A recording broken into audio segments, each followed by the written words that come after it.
اب یہ حدیث کی سند کی بحث پوری ہوئی اور ہم نے جانا کہ اس حدیث میں کوئی شخص ایسا نہیں ہے جس پہ ہاتھ انگلی رکھی جا سکے کہ یہ آدمی اس کے کردار میں جھول ہے، یہ آدمی اس کے کردار میں کوئی ضعف ہے، یہ آدمی اس کا حافظہ خراب ہو گیا تھا، یہ آدمی جو تلقین کو قبول کر لیتا تھا، یعنی کسی نے آ کے کچھ سکھا دیا پڑھا دیا تو اس کو قبول فرما لیتے تھے۔ یہ تو اگر اسماء الرجال اور حدیث کی اقسام یہ کتابیں آپ نے پڑھی ہوں تو پھر پتہ چلے گا کہ بہت سے لوگوں کی روایت اس لیے رد کر دی جاتی ہے کہ اس کے متعلق یہ آتا ہے کہ لوگوں نے اسے آ کر پڑھا دی تھی یہ پٹی، یہ بات سکھا دی تھی، لہٰذا اس نے اس بات کو لے لیا، تو اس وجہ سے بھی وہ پھر حدیث تو قابل قبول نہیں رہتی۔ لیکن اس سارے راویوں میں، اس تمام روات میں کوئی بھی ایسا نہیں ہے جس پہ حرف کہا جا سکے، جس پہ انگلی رکھی جا سکے۔ جب یہ بات پوری ہو گئی اور حدیث کی سند کی بحث بس ختم ہو گئی۔ یاد رکھنا چاہیے کہ جتنی بھی ہم نے ذکر کیا ہے اس میں کہ اسے اتنے سو حدیثیں یاد تھیں، اتنے سو، تو محدثین کی اصطلاح میں حدیث کہتے کس کو ہیں؟ ایک ہے حدیث کی سند اور ایک ہے حدیث کا متن، ٹیکسٹ۔ محدثین جب کہتے ہیں کہ اس کو اتنی یہ حدیثیں یاد تھیں تو اس کا مطلب یہ نہیں ہوتا کہ ٹیکسٹ اتنے یاد تھے، اس کا مطلب یہ ہوتا ہے کہ اس کو سندیں اتنی یاد تھیں۔ مثلا ابو قلابہ رحمۃ اللہ علیہ انس رضی اللہ عنہ سے روایت کرتے ہیں، کیا ابو قلابہ نے کسی اور صحابی رضی اللہ عنہ سے بھی سنا ہے؟ کیا ابو قلابہ رضی اللہ عنہ کا تیسرا استاد بھی ہے، چوتھا بھی ہے، پانچویں صحابی رضی اللہ عنہ بھی ہیں؟ تو ابو قلابہ یہ نہیں کہیں گے، آگے وہ حدیث یہی بیان کریں گے، لیکن وہ کہیں گے کہ میرے پاس 5 احادیث ہیں، اس کا مطلب ہے کہ 5 سندیں ہیں۔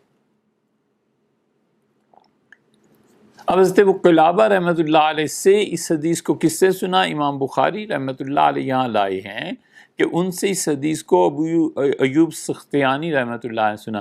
اب ایوب سختیانی کے ساتھ 10 آدمی اگر اور بیٹھے ہوئے ہوں گے تو وہ 10 کے 10 کہیں گے کہ ہم نے اس حدیث کو ابی قلابہ رحمۃ اللہ علیہ سے سنا۔ اب یہ حدیث کی 10 سندیں ہوں گی۔ ان 10 آدمیوں نے اپنے اپنے شہروں میں بیان کیا، فرض کیجئے ہر ایک کے پاس 100 تھے تو یہ 1000 ہو گئے، 1000 آدمیوں نے بیان کرنا شروع کر دیا، کسی کو یاد رہے کہ یہ 1000 آدمی اور 1,00,000 ہو گئی۔ اس طرح حدیثوں کی سند حدیث کہلاتی ہے۔ اس لیے جو کہتے ہیں کہ اس کو اتنے لاکھ احادیث یاد ہیں، اس کو اتنے لاکھ احادیث یاد ہیں، تو اس کا مطلب یہ ہے کہ اسے پورا سلسلہ یاد ہے کہ میرے اساتذہ کون تھے، ان کے اساتذہ کون تھے، ان کے اساتذہ کون تھے، تو اس لیے اس کو کہتے ہیں حدیث۔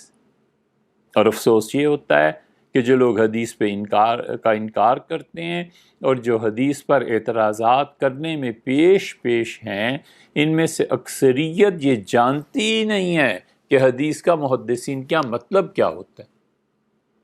وہ سمجھتے ہیں ٹیکسٹ حدیث ہے، محدثین کیا سند حدیث ہوتی ہے۔ وہ سند پہ نظر رکھتے ہیں کہ یہ سند کسی کے خلاف تو نہیں، یہ سند اس میں کوئی عیب تو نہیں، راوی کوئی کمزور تو نہیں آ گیا۔ اس لیے اسناد جب بدلتی ہیں تو کبھی کبھی راوی مختلف الفاظ بھی بیان کر دیتے ہیں۔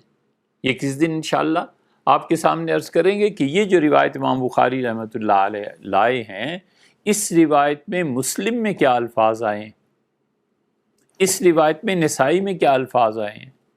اس لیے یاد رکھو، کسی شخص کو حدیث پہ فتویٰ دینا جائز نہیں ہے جب تک کہ حدیث کے تمام طرق اس کے علم میں نہ ہو۔ کہ یہاں رسول اللہ صلی اللہ علیہ وسلم مثلا یہ فرمایا، مثلا ایک مثال کوئی بھی لفظ لے لیجئے کہ فجاء الخبر فی اول النہار، خبر آئی اس ڈاکے کی دن کے آغاز میں۔ اب ایک جگہ راوی پہنچ کے کہتا ہے کہ ہم جب دوپہر کا کھانا کھا رہے تھے، یہ فرضی مثال ہے۔ ایک جگہ راوی کہتا ہے کہ ابھی ہم لیٹے ہی تھے کھانا کھا کے۔ اوقات مختلف ہو گئے نا۔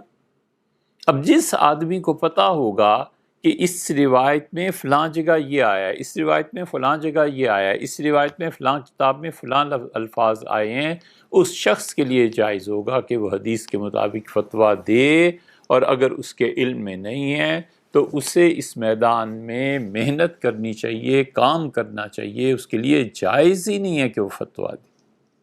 حرام کام کرے گا، کبیرہ گناہ کا کام کرے گا اگر وہ حضرت رسالت پناہ صلی اللہ علیہ وسلم کی ایک حدیث دیکھ لی بخاری میں اور بس یہ تو محدث اعظم ہو گئے، یہ تو اتنے بڑے ہو گئے. اسی سے پوچھو کہ یار یہ روایت اگر مسلم میں آتی ہے تو اس میں کوئی تبدیلی بھی ہے؟ ہم انشاءاللہ عرض کریں گے، دکھائیں گے کتاب آپ کو مسلم میں کیا تبدیلی ہے. تو سند یہاں پہ پہنچ کے مکمل ہو گئی.